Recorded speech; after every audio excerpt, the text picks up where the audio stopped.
with it. No, I said, please. Like, oh, what would be a great gift? Yeah, Number but 2. also I like to get in a plug for you, and you signed it for you, free CD, and $19 savings to you. Yeah. To whoever this is. And then after I signed it, I was like, I think it's only $13.99 or something like that. But then when they show it to their friends, they'll be excited for the $19 savings. Then you look better. Mike Birbiglia is also joining us. Hey, Doug. I'm very excited to be here next to Paul Rudd, who's consistently in my life called the more attractive version of me. I get that constantly, and it hurts.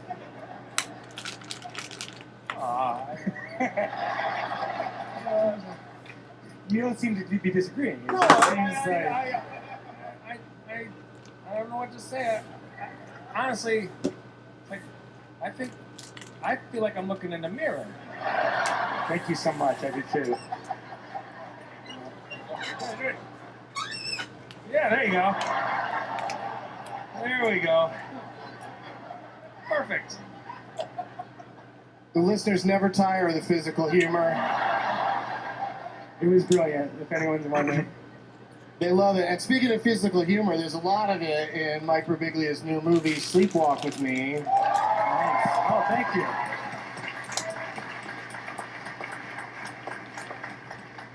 And so this is you're giving away a copy of the book version of your original. This is the play. It's not an adaptation of the movie. Like someone wasn't assigned to write a book about the movie, because those are great. Those movies that weren't books first and then become a book. Some sad sack has to write. Now it's called novelization. Yes, that's the word I for did it. a book report on the book of Home Alone. Did you take based a on a task famous for not novel. describing the movie correctly? Did I what? Was it a critical book report, or were you a pro in the I didn't like adaptation? how they indulged. Like, they went into some of his inner motivations that I don't think John Hughes ever intended. The kid was also very mad at paint and bowling balls, so he got caught in the crossfire. The kid hated Italians, and that's why he went after Kevin McAllister. In the book, do they just say Joe Pesci's character? Daniel Stern walked in. And then... I was always troubled that they were called the Wet Bandits. That to me sounds like they're bandits that jerk off on everything. And then that's their calling card. So, Sleepwalk with Me, the film opens when? August? In New York this Friday, August 24th. And then in 20 cities the following Friday, the 31st of August, including Los Angeles, Chicago, and the other cool cities. Though I like other cities. People love it. Rotten Tomatoes, it's at 100% positive reaction from the critics so far. Yeah, it hasn't been seen yet. But 100% of the critics who haven't seen it yet are really excited about it, and they love it. And for people who don't know about your one-man show that the movie's based on, just a quick recap. Why is it called Sleepwalk with Me? I have a sleep disorder called REM behavior disorder, which led me to a dangerous incident where I jumped out of the second-story window in my sleep. Hey, spoiler alert. No, it's not. It's actually not. It's in the you can know that and see the movie. It's not at all like Home Alone. Well, it has a Home Alone-like twist in the third act, but no, it's basically about this character developing his comedy career and being in denial about his relationship going south and also his deteriorating health, and it's funny. I can't describe it in a funny way, but it has a lot of jokes and it's funny. And Paul Rudd's in it. No, he's not actually. I'm not. The unattractive version of Paul Rudd is the star. I couldn't even get an audition for it. There isn't a scene where you look in a mirror and talk about your goals with yourself. This is how I'd like to look eventually. If I could just get past this damn sleepwalking thing. Like, wouldn't it be great if we, as a sleepwalker, instead of diving through a window, you just got on the elliptical for a few hours? I didn't know we were going to write jokes for this. I didn't either, brother. Morgan Spurlock is here.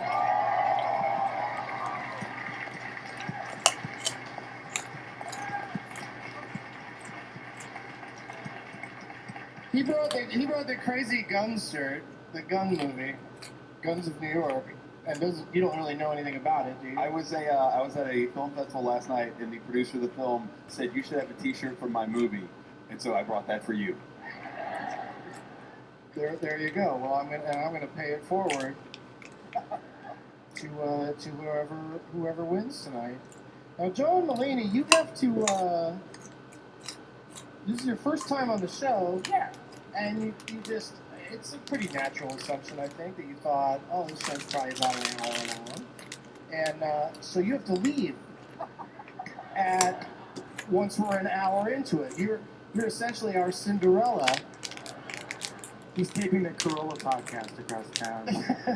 And you have to skedaddle at 9 o'clock. So Yeah, that's the way I planned it. I didn't know who was going to be on the show. So.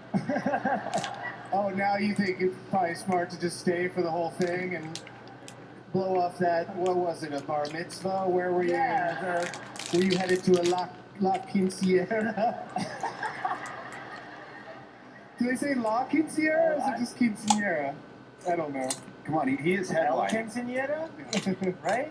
You'd use the Spanish, probably. No, it's just Quinceañera. Is that where you were going? I am going to a quinceañera. Okay.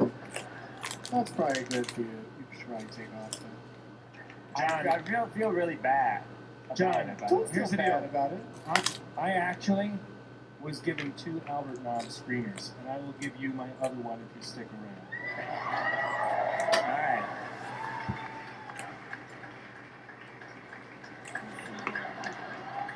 John is just taking out his phone, All right. and it looks like he's going to text them. Dear Manuela.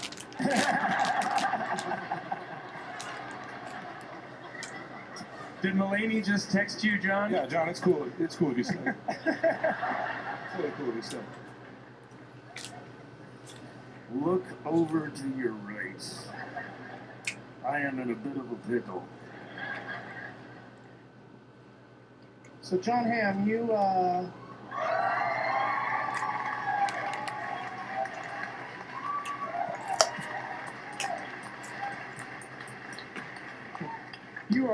here. Are you all caught up on Breaking Bad? Yes. There must be a little bit of weird pride that you have to be like you're like Breaking Bad's sister show. Sure. Sure. And they probably have the similar pride with you. Sure. Yeah. It's that show about the trains in the Wild West. They're like left out in the cold. They don't really fit in yet. Helen Wheels. I think they see. It sounds like it's about a lady who drives real fast. That's Transamerica. Knobs. I don't watch a lot of TV. John, are you on Burn Notice? I don't know which show you're on. I'm on Burn Notice. This season.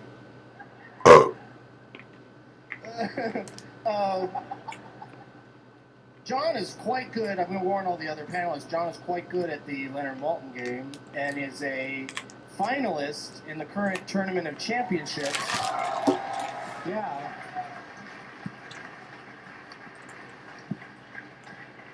Which we're just waiting for a day when he's not too busy to participate. Never too busy for a podcast, folks. I think I've proven that over and over It again. really is. It's your bread and butter, the podcast. But so you're just.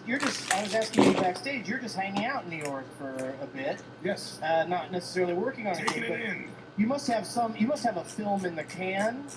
There must be something that you've completed. You must have made one of those shit room movies. No. No. Friends with Kids out on DVD and VOD. But other than that, I am fully unemployed. When you're sitting in a hotel room, as I often do, they or on my on-demand in Los Angeles on cable, they're selling Friends with Kids as a hilarious comedy starring Jon Hamm and Kristen Wiig. It's a little bit of a mislead because you're probably the least hilarious part of the movie because your character is Very often is kind of a that is the fucker. case. Yeah, no, it's you know, we didn't have a lot of input in how the movie was marketed. Hey, if it's they did working. a wonderful job, however, if you're out there listening. But yeah, that was the choice to sort of, since a lot of the people are in Bridesmaids that are in our movie. Yeah. I thought that would be a fun way in to lure people to watching a movie that's nothing like they expect. Yeah. Remember Everybody that likes to be fooled. they should be saying, remember the more serious parts of Bridesmaids? This shit is heavy. But with the same people. Yeah. It's like Orson Welles' cast of whatever they were called, the Mercury Theater. And one guy in the back, ha! That's weird. A 30s radio theater joke didn't go over well. I don't know why. I thought this was a magnificent Ambersons crowd. I will hold off on any. I will not mention Battleship Orson Potemkin. Welles in the Mercury Theater, one of the first podcasters. Yeah, he podcasted the aliens were taking over. Indeed. Paul, what are you're how many films ahead are you at this point? Like how many are backed up on the runway? I don't know, like three or four. Been seeing the trailers for This Is 40. Looks amazing. Very entertaining. Thank you. Yeah, it comes out in December. When I was watching Knocked Up, I was like, if they can figure out a way to get Heigl out of the equation, I will watch the shit out of this. They did. They did it. Let's bring her out. Captain Heigl, everybody. Oh God.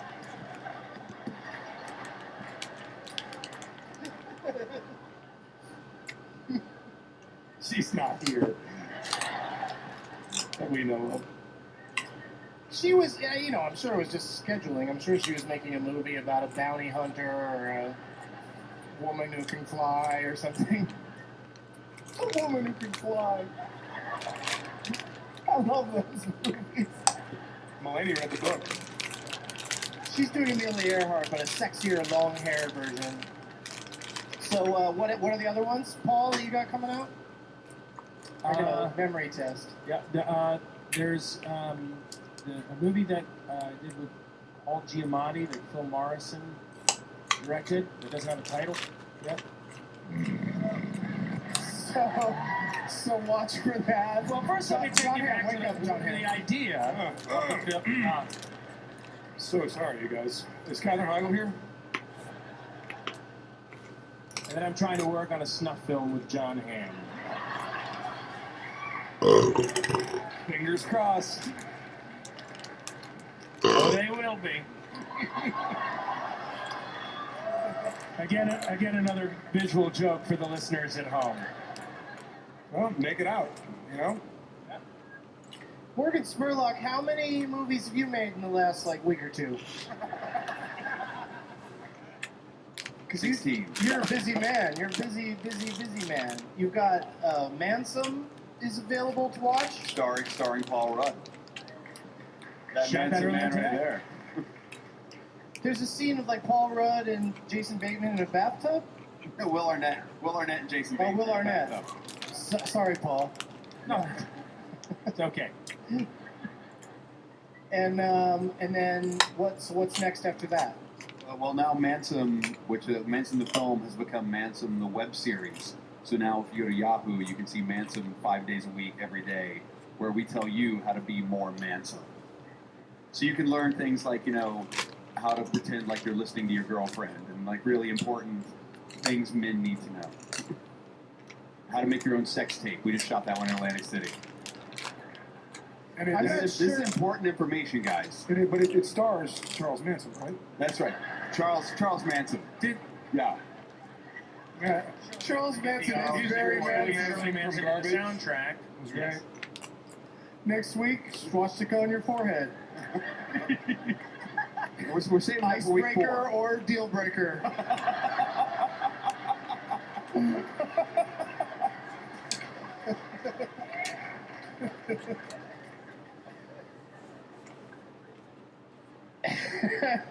And what about, there's got to be something else you're holding back on me, Morgan. No, that's about it. That's it? Everything else is in development? Yeah, nothing. Okay, good. Well, I'd like you to slow down a little bit because I'm trying to parody all of your films, and you're like 3 movies ahead of me, and it's exhausting. You really you keep moving, man, and I appreciate that about you. I'll go slow. You know what? We I'll could have slow just down. had that conversation backstage. There was no reason for me to share it with 242 people. Let me make sure I got all my questions in. Oh, Paul, you've done Shakespeare in the Park. Well, at Lincoln Center, I haven't done Shakespeare in the Park. Okay, I've been to Shakespeare in the Park. moving on to Mike Birbiglia. I went to Shakespeare in the Park. You've seen also. Shakespeare in the Park. Yep, I've seen it as well. Yeah, I've seen it as well I've actually seen Paul in the audience. go to Shakespeare in the Park also. But I didn't say hi because I thought it would be weird.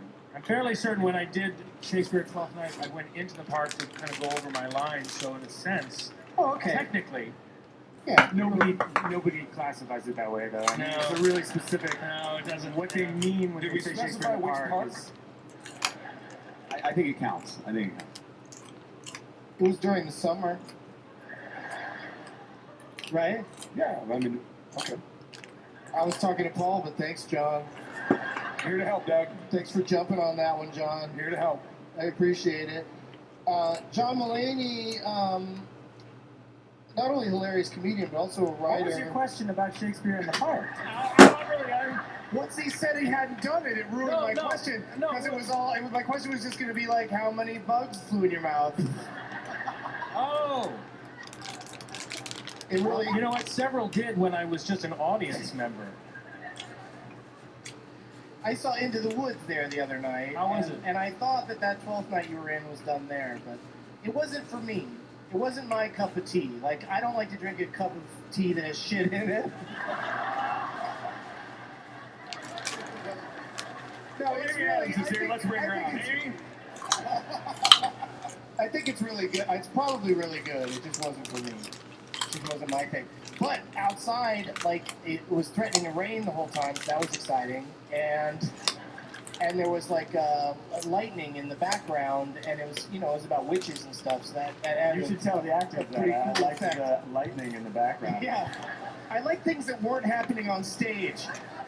My feet did some little tap number, and there The was cab I took was lightning. great there. It's just keep doing what you're doing. But John does, correct me if I'm wrong, you are half responsible for what the character Stefan says on Saturday Night Live. With Bill Hader, yeah. With Bill thank you. Hader. Yeah, with Bill Hader. You we write work those on it with him. Yes. And you must come up with the most fucking hilarious lines for that, because he can't be laughing that hard at the ones he came up with. So, has there been a Stefan from beginning to end where he doesn't crack at some point? We did it as a sketch once with Ben Affleck, where it's like he was like a character and they were pitching a movie. They were like the Wachowski brothers. And then I think he got through that, and then we did it on Update after that, and I don't think he's gotten through one, but I'll change like lines in it right before air. So he's just reading it off prompter? No, I'll tell him, there are cue cards, not prompter, so I'll tell him as he's walking up, I'll be like, it's now Baloney Dancer, or something like that, as he's walking over there, because if he reads Baloney it, it's now Baloney Dancer. Deal with it. Yeah. Because that's where he's cracking up, is the new shit, right? Like, Stuff that he's known about for maybe a minute and a half or something like that. And then one time I couldn't think of any new jokes for it, but we had a line about Taylor Negron.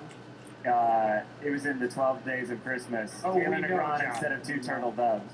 I couldn't think of a new joke, so as Bill was about to roll out to talk to Seth, I handed him a photo I'd printed out of Taylor Negron.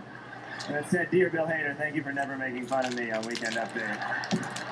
I was like, you need to see this before you go out there.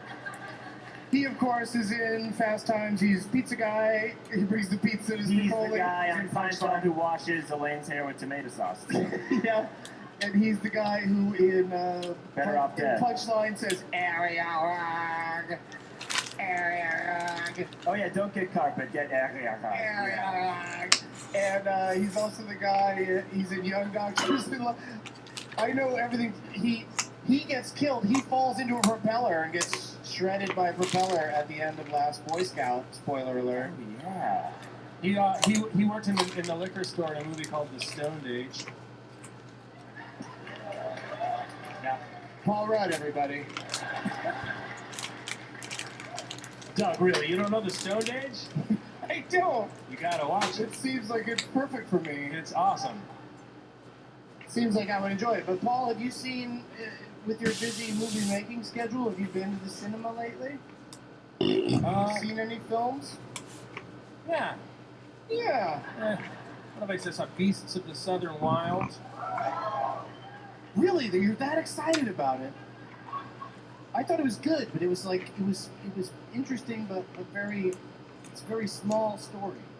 I mean, it's about a little girl, but it was I definitely liked it, but I wouldn't sit in a room and go woo when the subject comes up. It seems a little.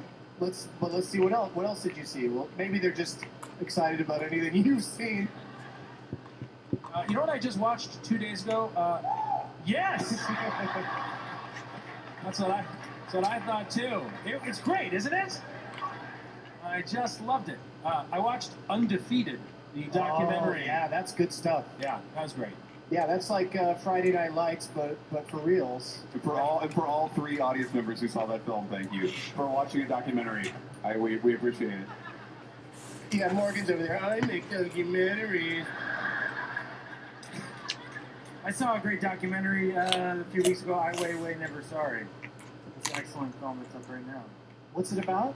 A Chinese activist artist named Ai Weiwei who's imprisoned by Chinese government. It's actually very funny and. Thank you for seeing a documentary. Yeah, I saw it because Morgan called me and asked me to see something. And I love Morgan's movies too. I like documentaries. People should see documentaries. Documentaries are awesome, but that's the funny thing about reading critical analysis of them is critics seem to just love documentaries. So every single one they tend to except my documentaries. What? Critics like this, the first one.